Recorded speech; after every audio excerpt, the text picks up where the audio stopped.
विश्वास आणि सत्याची ताकद. MB न्यूज, आपली बातमी, आपलं सत्य.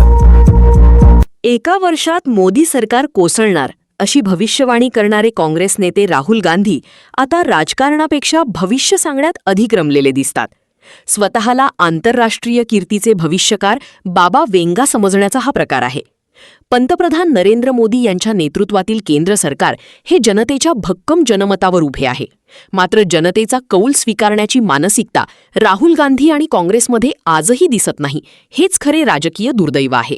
विरोधक म्हणून ठोस मुद्दे नसल्याने सरकार पडण्याच्या अफवा पसरवणे, संभ्रम निर्माण करणे आणि नकारात्मक वातावरण तयार करणे हेच काँग्रेसचे राजकारण झाले आहे, अशी टीका भाजप प्रदेश प्रवक्ते राम कुलकर्णी यांनी केली.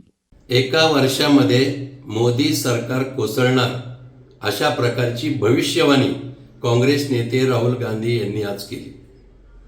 खरं म्हणजे त्यांनी राजकारण सोडून दिलं आणि आता आंतरराष्ट्रीयचे भविष्यकार बाबा वेंगा यांच्या भूमिकेत भविष्य सांगायला सुरुवात केली. ही नवी ओळख त्यांची आता आम्हाला पटली. मोदी सरकार जनमताच्या विश्वासाच्या आधारावर भक्कमपणे उभा आहे.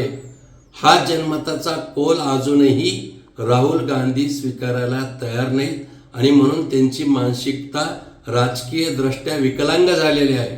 आणि अशा परिस्थितीमध्ये खरं म्हणजे त्यांच्याकडे कुठलाही मुद्दाच नाही विरोधक म्हणून सुद्धा, आणि म्हणून काहीतरी बोलायचं, बडबड करायची आणि जनतेमध्ये संभ्रम निर्माण करायचा, एवढंच काम राहुल गांधीला शिल्लक आहे.